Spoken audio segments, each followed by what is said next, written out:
So ano po ba yung pinaka-heart or pinaka-center ng message kanina? Gospel. It's the gospel of the Lord Jesus Christ.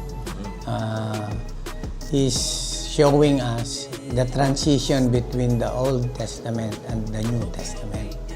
So, to those questions that was raised to him, he answered them the way he is introducing the gospel of the Lord Jesus Christ.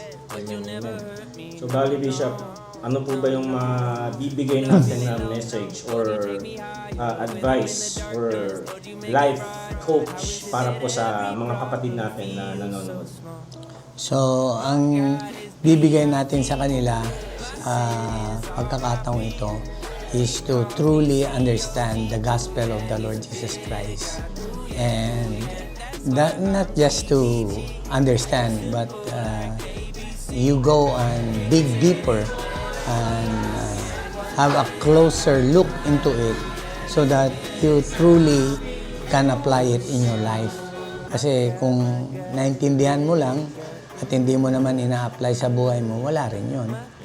So, you need to truly, hindi lang basta understand, but having wisdom on the gospel of the Lord Jesus Christ, because it's the power of God to change life, to save life. Ayun ang pinaka-sentro ng ating mensahe doon, na kailangan natin kilalanin ng maigi kung sino si Jesucristo. Katulad ng mga naroon, they just know Him as a man. But He is not only just a man. He came here for us. Truly, He wants us to be straightened up. Gusto niyang maiayos lahat ang ating buhay, hindi lang yung buhay natin, ang pamilya natin, ang bansa natin. So, ayun ang pinakabuod niyan is the gospel of the Lord Jesus Christ. So, maaari po ba, Bishop, na nangyayaan po natin sila sa mga tao na gustong mag-dig deeper pa sa word, magkaroon pa ng mga learnings na pwede na isabuhay sa bilang mananampalataya.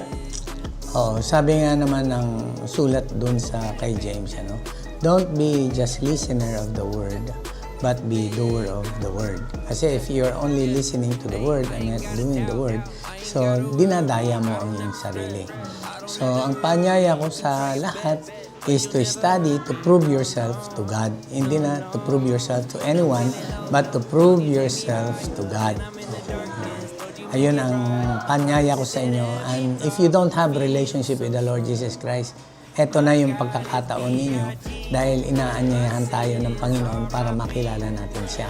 Tulad ng sinabi niya, lumapit kayo sa akin, sabi niya, kayong napapagalat na bibigatan lubha, at kayo ay aking pagpapahingain. Pasanin niyo ang aking kamatok, mag-aral kayo sa akin sapagkat ako'y maamo at mababang loob, at masusumpungan ninyo ang kapahingahan ng inyong mga kaluluwa. Amen. So, ayun. Bishop, pwede bang ipanalangin natin sila kahit maliit na or kaunting panalangin para sa mga taong nanonood? Yes, our Heavenly Father, once again, we come to you.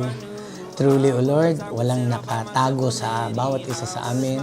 Kilala mo kami, Panginoon, at alam mo ang pangangailangan ng bawat isa.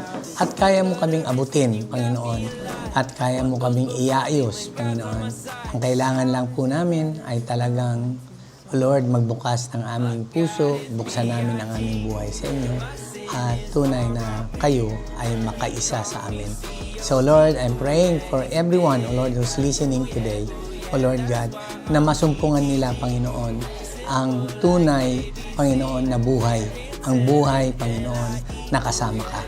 So again, O Lord, thank you so much for touching everyone. O Lord God, salamat po, Panginoon, sa pagbabago ng aming kaisipan, pagbabago sa aming buhay. And all the glory, the honor, and praise belongs to you. Sapagkat kung wala ka, wala kaming magagawa. So salamat, Panginoon, sa iyong biyaya, sa iyong pag-ibig, Lord, na patuloy mong ibinubuhos sa amin. Ito ang aming dalangin, pasasalamat sa pangalan ni Jesus. Amen. What's a big problem to a big God? What's a big problem to a big God? Was a big brand or big